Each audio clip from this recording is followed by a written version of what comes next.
ప్రభువైన యేసుక్రీస్తు వారి అతి శ్రేష్టమైన నామములో ఈ సాయంకాలం దేవుని మాటలు వినడానికి యూట్యూబ్ దగ్గర కూర్చొని దేవుని మాటలు వింటున్న ప్రియులందరికీ ఇమ్మానుయేల్ తెలుగు బ్యాప్టిస్ట్ సంఘపక్షంగా హృదయపూర్వక వందనాలు చెల్లిస్తున్నాము. దేవుడు మిమ్మల్ని నిండారుగా దీవించును గాక. ఆమేన్. ఇంకా చాలా మంది చూడలేదు. మన యూట్యూబ్ ఛానల్ పేరు Emmanuel Telugu Baptist church Vinukonda. దయచేసి సబ్స్క్రైబ్ చేసుకునే వారు సబ్స్క్రైబ్ చేసుకోండి, మిగతా వారికి షేర్ చేయండి. ఈ వర్తమానాల గురించి మిగతా వారికి కూడా చెప్పి అందరూ దేవుని మాటలు విని దీవించబడాల్సిందిగా ప్రభుపేట మనం చేస్తున్నాం. ఈ సాయంకాలం కార్యక్రమం కొరకు ప్రార్థన చేసుకొని మన కార్యక్రమాన్ని ప్రారంభించుకున్నాం. ప్రార్థన చేసుకున్నాం. పరిశుద్ధుడైన మా తండ్రి, దయగల దేవా, ప్రేమ స్వరూపి, మీకు స్తోత్రాలయ్యా. ఈ సాయంకాలం యూట్యూబ్ ద్వారా మీ మాటలు వినడానికి మీరు మాకు ఇచ్చిన శ్రేష్టమైన సమయాన్ని బట్టి మీకు స్తోత్రాలు. ఆసక్తితో యూట్యూబ్ దగ్గర కూర్చొని తండ్రి మరి మీ మాటలు వింటున్న ప్రియులందరినీ దీవించండి. మీ మాటలు వెల్లడి ఒకటి తోడని వెలుగు కలుగును, అవి తెలివి లేని వారికి తెలివిస్తాయని మీ వాక్యం చెబుతుంది. మీ మాటలు జీవం ఉందేసయ్యా. మీ మాటలు నిత్య జీవానికి మమ్మల్ని నడిపిస్తాయి. శ్రేష్టమైన జీవముతో కూడిన మీ మాటలు ఈ సాయంకాలం మాకు వినిపించి ఈ సమయాన్ని మాకు ఆశీర్వాదకరంగా చేయమని యేసు నామమున ప్రార్థిస్తున్నాము తండ్రి. Amen. Amen. God bless you. మనందరం కలిసి దైవస్తుతి కీర్తనల పాటల పుస్తకం నుంచి 67వ కీర్తన పాడుతున్నాం. హల్లెలూయా యేసు ఎల్లరూ స్తుతించుడనే కీర్తన అందరం కలిసి దేవుని నామానికి మహిమ కలుగులాగున.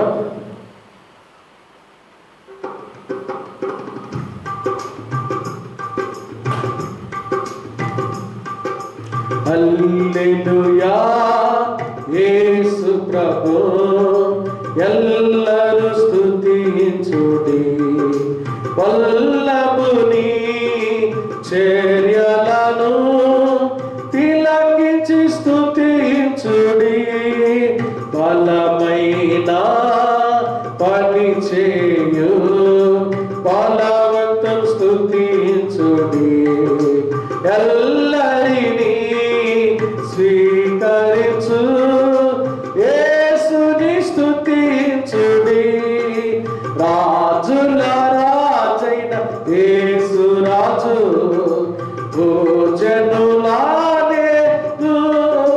హల్లెలూయా హల్లెలూయా దేవుని స్తుతించుడి, తాపురతోను వీణతోను ప్రభువును స్తుతించుడి, పాపమును రక్తముతో తుడిచెను స్తుతించుడి, ఊరతోను తాళముల మ్రోగించి స్తుతించుడి, నిరంతరము మారాని యేసుని స్తుతించుడి, రాజుల రాజైన యేసు రాజు భోజనులానే.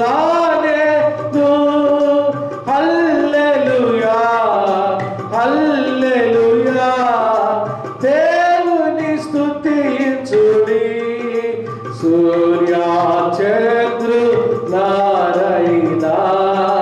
దేవుని స్తుతించుడి, హృదయమును వెలిగించిన యేసుని స్తుతించుడి, అగ్నివడాగలార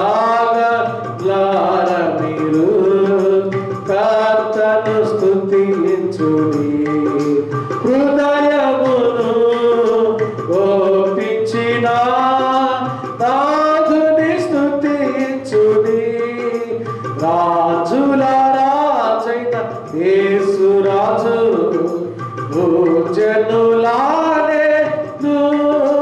హల్లెలూయా హల్లెలూయా దేవుని స్తుతించుడి, యువకులారా పిల్లలారా దేవుని స్తుతించుడి, జీవితము ప్రభు పనికై సమర్పించి స్తుతించుడి,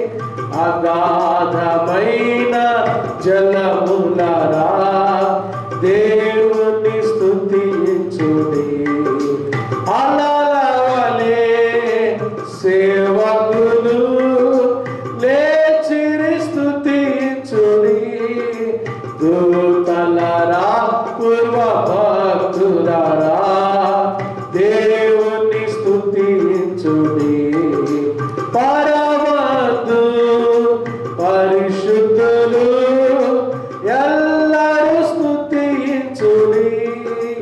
రాజుల రాజైన యేసు రాజు జనుల నేలు. హల్లెలూయా హల్లెలూయా దేవుని స్తుతించుడి. హల్లెలూయా హల్లెలూయా దేవుని స్తుతించుడి. హల్లెలూయా హల్లెలూయా. ప్రభునందు ప్రియమైన దేవుని బిడ్డలారా, ఈ సాయంకాలం మన ధ్యానం కొరకు అపోస్తలుడైన పౌలు తిమోతికి రాసిన 2వ పత్రిక. అపోస్తలుడైన పౌలు తిమోతికి రాసిన 2వ పత్రిక 4వ అధ్యాయము 7వ వాక్యాన్ని చదువుతున్నాను. తిమోతికి రాసిన 2వ పత్రిక 4వ అధ్యాయము 7వ వాక్యం. మంచి పోరాటము పోరాడి తిని, నా పరుగు కడగొట్టించి తిని, విశ్వాసము కాపాడుకొంటిని. దేవుని మాటలు మనందరి మేలు నిమిత్తమై దీవించునుగాక. ఆమేన్. పౌలు తన ఆఖరి సమయంలో ఈ పత్రిక రాసినట్టుగా దేవుని వాక్యంలో మనం చూస్తాం. ఆఖరి సమయంలో ఇక పౌలు కొద్ది రోజుల్లో మరణించబోతున్నాడు. దేవుడు తన మరణాన్ని తనకు బయలుపరుస్తున్నాడు, ముందుగానే తెలియపరుస్తున్నాడు. అప్పుడు పౌలు ఈ పత్రిక రాస్తూ, మంచి పోరాటం పోరాడాను, నా పరుగు కడగొట్టించాను, విశ్వాసము కాపాడుకున్నాను. పౌలు తన ఆఖరి వరకు తన విశ్వాసాన్ని కాపాడుకున్నాడు. ఈరోజు మన ధ్యానంలో దేవుని బిడ్డలంగా ఈ లోకంలో జీవించే మనము ఏమి కాపాడుకోవాలి? What can we keep in our lives? ఈ జీవితంలో మనం కాపాడుకోవలసిన 4 ప్రాముఖ్యమైన విషయాలు. ఏమి కాపాడుకోవాలి? దేవుడు మనల్ని వేటిని కాపాడుకోమంటున్నాడో దేవుని వాక్యంలో నుంచి ఒక 4 విషయాలు చాలా క్లుప్తంగా నేను మీకు జ్ఞాపకం చేయాలని ఇష్టపడతాను. ఏం కాపాడుకోవాలి? 4 నేను మీకు జ్ఞాపకం చేస్తాను. మొదట ఏం కాపాడుకోవాలి? దేవుడు మనల్ని వేటిని కాపాడుకోమంటున్నాడు కదా. చాలాసార్లు మనం ఈ మాట మళ్ళీ చెప్పుకుంటాం, ఇశ్రాయేలును కాపాడువాడు కునుకడు నిద్రపోడంట. నిజమే, దేవుడు మనల్ని కునుకక నిద్రపోక కాపాడుతున్నాడు. దేవుడు కాపాడుతున్నాడు అని వచ్చే లారీకి ఎదురుపోతావా? చెప్పండి. వచ్చే లారీకి ఎదురుపోతే దేవుడు కాపాడుతున్నాడులే అని ఎదురుపోతే ఆఖరికి నష్టమే జరిగింది. దేవుడు కాపాడుతున్నాడు, నో డౌట్, సందేహమే వద్దు. దేవుడు కాపాడేవాడు, ఆయన కాపాడువాడు కాబట్టి మనం ఈరోజు క్షేమంగా ఉన్నాం. అయితే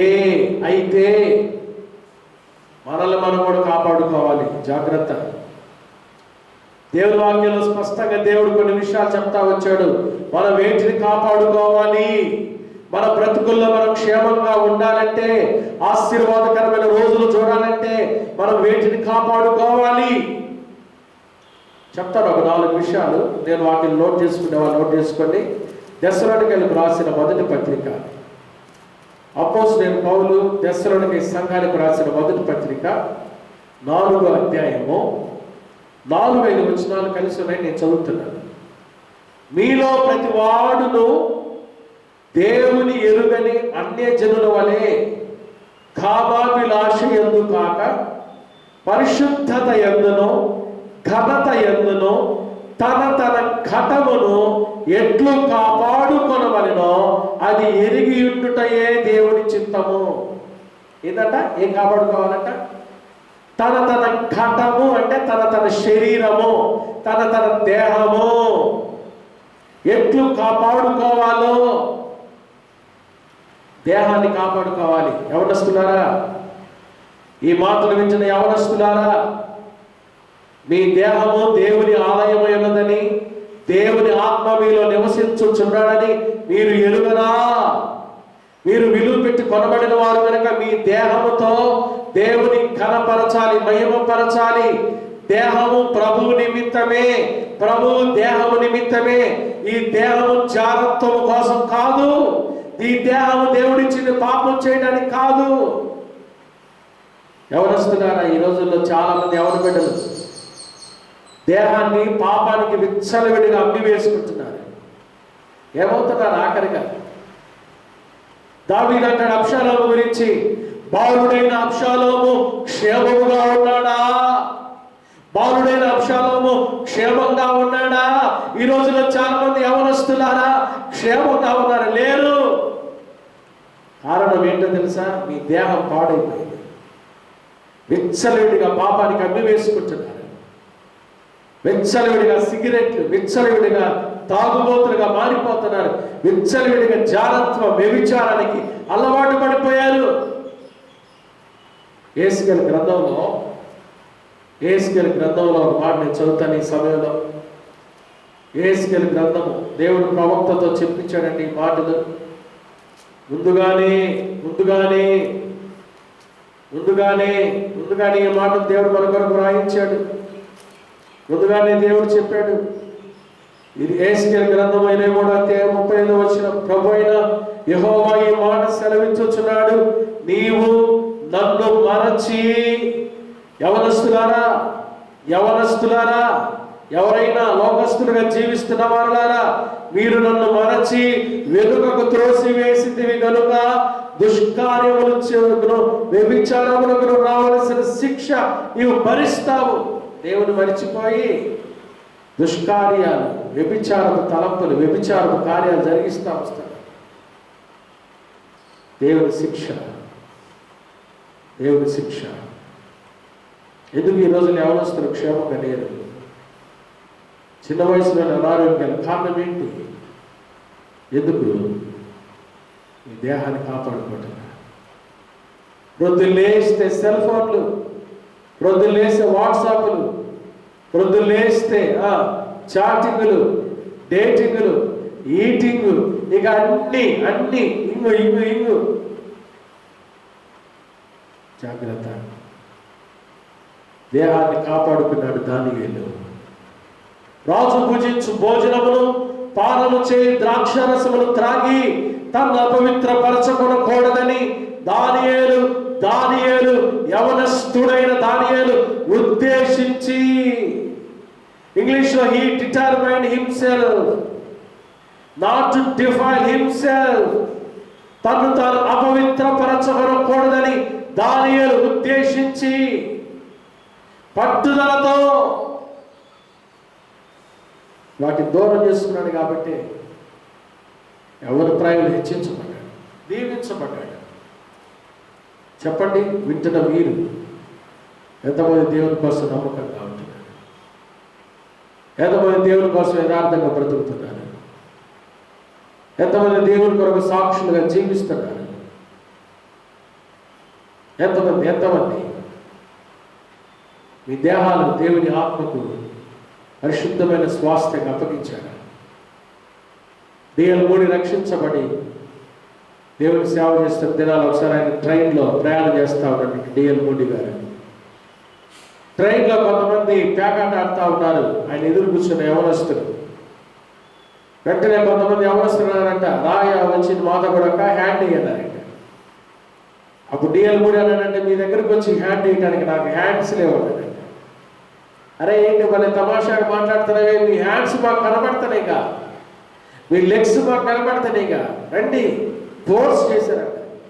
అప్పుడు డిఎల్ మోడీ సువార్త చెప్పడానికి ఇదే మంచి తరుణం అనుకొని ఈ హ్యాండ్స్, ఈ లెగ్స్, ఈ ఐస్, ఈ హెడ్, ఈ బాడీ అంతా నేను ఒక ఆయనకి ఇచ్చేసాను అన్నాడు. ఏంటి, ఎవరికయ్యా? నా కోసం ప్రాణం పెట్టి సిలువలో రక్తం ఇచ్చి సంపాదించుకున్న నా ప్రాణప్రియుడైన యేసయ్యకు నా జీవితాన్ని సజీవ యాగంగా నేను ఆయనకు అప్పగించేసుకున్నాను. ఇక ఇవేవి నావి కావు, ఈ చేతులు నావి కావు, ఈ కాళ్ళు నావి కావు, ఈ తల నాది కాదు, ఈ కళ్ళు నాది కాదు, ఇదంతా నా ప్రభువుదే. పిల్లలు ఎవరొస్తున్నారు, పిల్లలు సండే స్కూల్ పిల్లలు పాట పాడతారు. నా కళ్ళు ముక్కు కాళ్ళు చేతులు యేసు కోసమే, నా యేసు కోసమే. ఏ రోజైనా ప్రభు కోసం అన్నిటికీ సమర్పించుకున్నావా? దేహాన్ని కాపాడుకోవాలి. అపవిత్రత మనలోకి రానివ్వకుండా యోసేపు తన యుక్త వయసులో తన దేహంతో తన పాపం చేయకూడదని ఆ తీర్మానమే యోసేపును ఉన్నత శిఖరాల్లో తీసుకెళ్ళింది. నీ జీవితంలో కూడా దేవుడి కోసం తీర్మానం తీసుకునే రోజు, ప్రభువా ఈ దేహంతో నేను పాపం చేయకూడదు, ఈ దేహంతో నేను అపవిత్రమైన ముట్టుకోకూడదు, ఈ దేహంతో నేను అపవిత్రమైన వాటిని జోరు పోకూడదు, ఈ లోక సంబంధమైన వాటిలో వేటిలో నేను చెయ్యి వేయకూడదు. నా దేహాన్ని నేను పవిత్రపరుచుకుంటానయ్యా, నీ పరిశుద్ధ రక్తధారలతో నేను తెల్లగా ఉండినట్లుగా యెహోవా కంటే నేను తెల్లగా ఉన్నాను కనుగయ్యా, నన్ను పరిశుద్ధపరచయ్యా. దేవుడిని ఆశీర్వదిస్తాను. ఒకటి, దేహాన్ని కాపాడుకోవాలి. రెండు, ఏం కాపాడుకోవాలి చూడండి. రెండు ఏం కాపాడుకోవాలి మనం?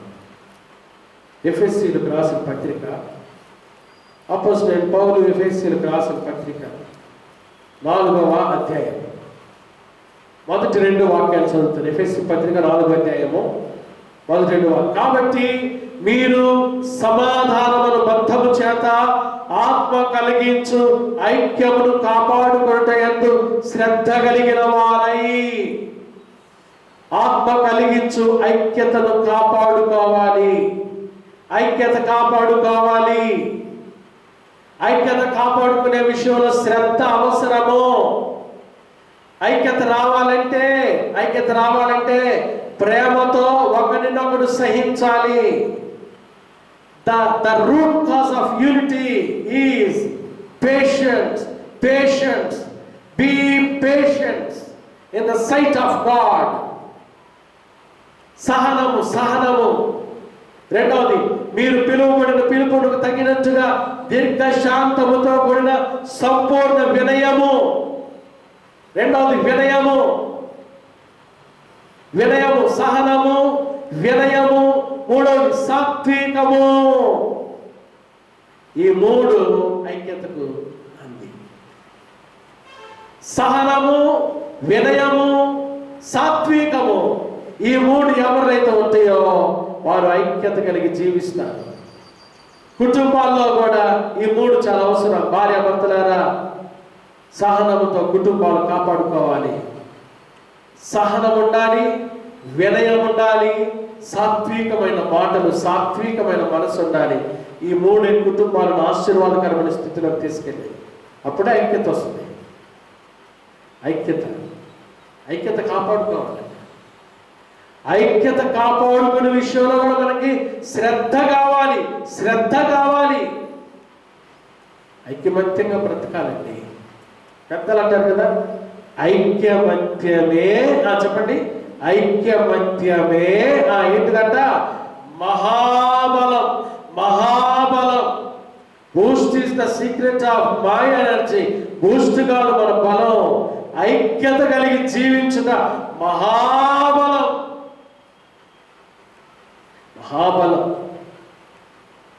ఒక తండ్రి బిడ్డలు 3 కొడుకులంట. 3కి ఆస్తిపాస్తులు పంచుతూ ఆయన ఒక చిన్న పాఠం నేర్పించాడు. ఆయన దగ్గర పిలుచుకున్నాడంట 3 కొడుకుల్ని. 3కి ఒక్కొక్క కర్ర ఇచ్చాడంట. ఒక సభకు బెత్తమిచ్చాడు 3కి. 3 దాన్ని అరే 20 అంటే ఇరిచేశారు సునాయాసంగా. 2 కర్రలు ఇచ్చాడంట. 2 కర్రలు ఇస్తే 20 కొంచెం కష్టపడి ఇరిచేశారు. 3 కర్రలు ఇచ్చాడంట. ఇప్పుడు 20 కష్టం అయిపోయిందంట. ఏంటి నాన్న అని అడిగారు పిల్లలు. అప్పుడు నాన్న చెప్తాడు, అరే మీరు ఐక్యంగా ఉంటే మిమ్మల్ని ఎవరు ఏం చేయలేరు. భార్యాభర్తలైనా, తల్లిదండ్రులు, పిల్లలైనా, కుటుంబాలైనా, సంఘంలో మనమైన విశ్వాసులైన దేవుని బిడ్డలైనా ఐక్యమత్యంగా ఉంటే ఎవరు మనల్ని ఏం చేయలేరు. ఐక్యత కాపాడుకోవాలి. కాలిఫోర్నియాలో రెడ్వుడ్ ఫారెస్ట్ ఉంది. ఇప్పుడు కూడా రెడ్వుడ్ ట్రీస్ ఉంటాయి. అవి దాదాపుగా 300 అడుగులు ఎత్తట ఒక్కొక్క చెట్టు ఎత్తు. ఎన్నో వందల సంవత్సరాల నుంచి ఆ చెట్లు ఉన్నాయి. తుఫానులు వచ్చినాయి, సునామీలు వచ్చినాయి, గాలి వాన వరదలు వచ్చినాయి, కానీ ఆ చెట్లు అలానే ఉన్నాయి. కారణం ఏంటో తెలుసా? శాస్త్రవేత్తలు పరిశీలన చేశారు. ఆ చెట్లు వేర్లు ఒకదానితో ఒకటి పెనవేసుకుపోయి ఉన్నాయంట. ఆ చెట్లు వేర్లు ఒకదానితో ఒకటి పెనవేసుకుపోయి ఉన్నాయి. అందుకని అవి ఏవి గాలి వానలు వచ్చినా, వరదలు వచ్చినా, తుఫానులు వచ్చినా కొట్టుకుపోకుండా, పడిపోకుండా అలాగే నిలబడి ఐక్యంగా ఉండాలి. ఐక్యతను కాపాడుకోవాలి. కుటుంబాల ఐక్యత కాపాడుకోవాలంటే 3 సహనం ఉండాలి, వినయం, సంపూర్ణమైన వినయం ఉండాలి. ఏదో పైకి మనుషులు చూసే వినయం కాదు, మనుషుల ముందు వినయం కాదు, దేవుని హృదయంలో నుంచి రావాలి వినయం, సాత్వికం. మూడవది ఏం కాపాడుకోవాలి? సామెతల గ్రంథము 4వ అధ్యాయం. సామెతల గ్రంథము 4వ అధ్యాయం. సామెతల గ్రంథము 4వ అధ్యాయము 23వ వాక్యం. నీ హృదయంలో నుండి జీవధారలు బయలుదేరును, కాబట్టి అన్నిటికంటే ముఖ్యముగా నీ హృదయమును భద్రముగా కాపాడుకును. ఏం కాపాడుకోవాలి? హృదయం. నీ హృదయము లో నుండి జీవధారలు బయటకు వస్తాయి, కాబట్టి అన్నిటికంటే ముఖ్యంగా హృదయాన్ని కాపాడుకోవాలి. హృదయంలో నుండి జీవధారలు వస్తున్నాయా? హృదయంలో నుండి మనుషుల హృదయంలో నుండే ఏమొస్తుందో చూడండి. మార్క్స్ వార్త 7వ అధ్యాయం. మనుషుని హృదయంలో నుండి ఏమొస్తుందో చూడండి. మార్క్స్ వార్త 7వ అధ్యాయము 7వ అధ్యాయం 20వ వచనం ఏముంది? మనుషుని లోపల నుండి అనగా హృదయంలో నుండి బయలువెళ్ళింది మనుషుని అపవిత్రపరచును. లోపల నుండి అనగా మనుషుల హృదయంలో నుండి ఏమొస్తుంది చూడండి. దురాలోచనలు, జారత్వములు, దొంగతనములు, నరహత్యలు, వ్యభిచారములు, లోభములు, చెడుతనములు, కృత్రిమము, కామ వికారమును, మత్సరం అంటే పైన 3 వేసి చెడ్డ కళ్ళు. నేను చిత్తమైతే సోమవారం చెప్తాను నేను అసూయ గురించి, రేపు ఆదివారం అన్న చెప్తాను. అసూయ చాలా ప్రమాదకరమైన అసూయ గురించి రేపు ఆదివారం ఒకసారి జ్ఞాపకం చేస్తాను. అయితే సోమవారం. చెడ్డ కళ్ళు, దేవదూషణయు, అహంభావమును, అవివేకమును వచ్చును. ఈ చెడ్డవన్నీ లోపల నుండి బయలు వెళ్ళి మనుషులు ఏం చేస్తాయి? అపవిత్రపరచునని ఆయన చెప్పాను. ఈ హృదయంలో నుంచి జీవధారలు వస్తున్నాయా? హృదయం నుంచి ఈ బయటకు వస్తున్నాయా? మంచివాడు తన నిధిలో నుండి ఏం తీసుకొస్తాడంట? మంచి విషయాలు తీసుకొస్తాడు. చెడ్డవాడు తన చెడు హృదయంలో నుంచి ఇవన్నీ బయటికి తీసుకొస్తాడు. అందుకని మన హృదయాన్ని జాగ్రత్తగా కాపాడుకోవాలి. హృదయంలో దేవుని వాక్యంతో మన హృదయాన్ని నింపుకోవాలి. దేవుడికి ఇష్టమైన తలంపులతో మన హృదయాన్ని నింపుకోవాలి. దేవుడికి ఇష్టమైన ఆలోచనలతో మన హృదయాన్ని నింపుకోవాలి. భద్రంగా కాపాడుకోవాలి. ఈ హృదయంలో యేసుక్రీస్తును ప్రతిష్ఠించుకోవాలి. క్రీస్తును ప్రభువుగా ప్రతిష్ఠించుకోండి. క్రీస్తును ప్రభువుగా ప్రతిష్ఠించుకోండి. ఆయన వాక్యాన్ని ప్రతిష్ఠించుకున్న హృదయాన్ని జాగ్రత్తగా కాపాడుకున్నాం. హృదయం కదా. హృదయం గురించి ఇంకా హృదయం అన్నిటికంటే మోసకరమైనది, అది ఘోరమైన వ్యాధి కలది. హృదయం మోసకరమైనది, మనల్ని మోసం చేస్తుంది. కొంతమంది వాక్యం వింటున్నారు, లేనిపోయిన ఆలోచనలు, అక్కడికి వెళ్ళాలి, ఇవి చేయాలి, చెడ్డ ఆలోచన. చాలామంది చెడ్డ ఆలోచనతో, అనుమానమైన ఒక చెడ్డ ఆలోచనతో భర్త భార్య చంపేసిన సంఘటన చూడటం లేదు. రోజు వ్యాపారం. హృదయాన్ని జాగ్రత్త కాపాడు. అనుమానాలు, ద్వేషాలు, అసూయలు, కామము, వికారము, నృత్యము ఇవన్నీ తీసివేసుకోవాలి. క్రీస్తును ప్రతిష్ఠించుకోవాలి. ఆఖరిగా ఏం కాపాడుకోవాలి? తిమోతి 2వ పత్రిక 4వ అధ్యాయము 7వ వచనం పౌలంటాడు, మంచి పోరాటం పోరాడితిని, నా పరుగు కడముట్టించితిని, విశ్వాసము కాపాడుకుంటే, విశ్వాసాన్ని కూడా కాపాడుకుంటే ఉంటుంది మన దగ్గర, లేకపోతే వెళ్ళిపోతుంది.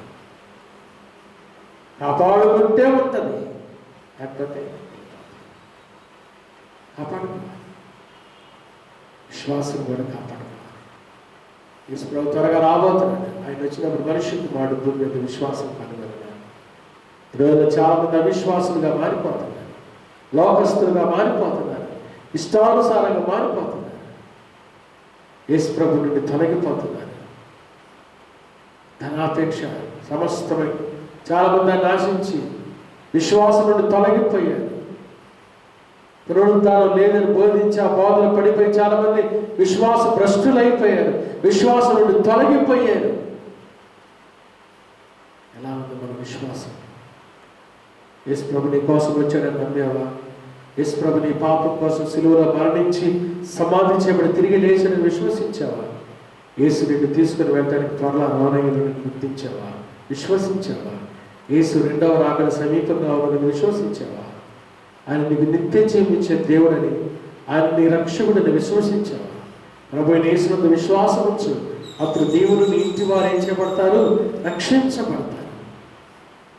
ఈ రక్షణలో వచ్చావా? విశ్వాసాన్ని కాపాడుకోవాలి. ఎలా వస్తుంది విశ్వాసం? వినుట వలన విశ్వాసం. దేవుని మాటలు వినే కొద్దీ విశ్వాసం వృద్ధి అవ్వాలి, విశ్వాసంలో పెరిగిపోతూ ఉండాలి. రోజు రోజుకి మన విశ్వాసంలో పెరిగిపోతా. అబ్రహాము దేవుని యందు విశ్వాసం ఉంచాడు.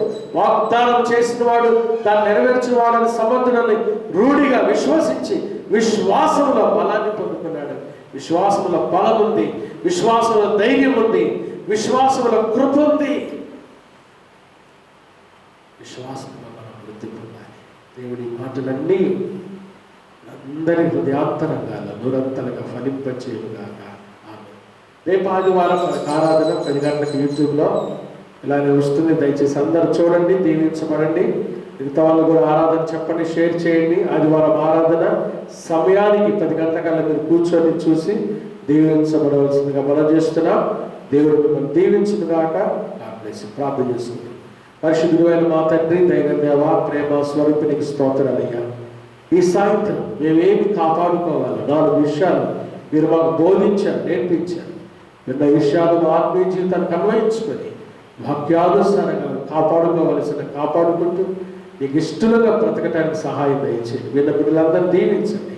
వాక్యంలో శక్తిని, వాక్యంలో ఆసక్తిని, వాక్యంలో ఉన్న కృపను మాకు దయచేయమని, ఎవరైతే వాక్యం ఉంచిన వాళ్ళు అనారోగ్యం కూర్చున్నారో యేసు నామములో వారికి స్వస్థత కలుగును కాక.